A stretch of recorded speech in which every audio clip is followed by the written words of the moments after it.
ဘေးကအင်ဂျင်နဲ့သားဆူနေတာကျွန်တော်ကဒီဘက်ဂီယာဘောက် main board တွေကနော်ဂီယာဘောက်ရှက်တန်းဘောတွေဒီကာဗနာစလောင်းတွေအတန်ဟုတ်မဟုတ်အင်ဂျင် main ကအတန်ဟုတ်မဟုတ်တခါတည်းခွဲစမ်းကြည့်လို့ကျွန်တော်တို့ဒီမှာခက်လောက်ဖွင့်ထားတယ်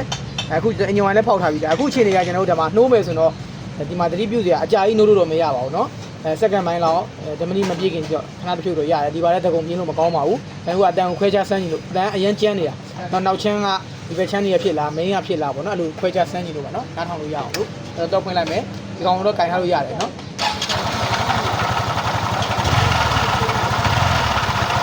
အတန်ကတော့ဒီကနေ့ကျန်းနေရပါဘူးအဲ့ဆိုကျွန်တော်ကဒီမှာကြည့်ဒါဆိုတော့ရှင်းရှင်းလေးဟုတ်လားဒီဘက်ချမ်းနေမလဲဘူးမလားမလဲတော့ဒီဘက်ချမ်းရဲ့ဘောတွေဒီဘောပင်တွေကိုစဉ်းစားကြလို့တွေ့လားမလို့တော့အခုက main ကကိုက main board တွေခဏတိုင်းမချိန်းတွေဒီဘက်ကဘောတွေဒီအခုတော့ဆိုတော့ကတိုင်းနဲ့ဒီဘက်ချမ်းမဲ့လူတွေဟုတ်တယ်မလားဒီဘက်ချမ်းမပါတော့မလားခွဲခြားစစ်စင်းကြီးနော်ကျွန်တော်ကဂီယာဘောဘောတွေကလည်းမတူဂီယာဘောပင်တွေကလည်းမတူလို့မဖြစ်အောင်လို့နော်ဒါဆိုရှင်းတယ်မလားအဲ့တော့ဒီကတိုင်းမဲ့လေနေရအင်ဂျင်ပေါ်ရန်နိုးနေတယ်ဒီမှာနောက်ချင်းတွေဘာမှလုံးဝလှုပ်ရှားမှုမရှိဘူးနော်ဒါဆိုအတန်ခွဲခြားလို့ရတယ်အကြိုက်မကောင်းတော့လုံဆုံး10မိနစ်အောက်ပဲနော်ဒါဆိုတော့ရပြီဒါအတန်တော့အဓိကတော့ရှင်းချမ်းပြီနော်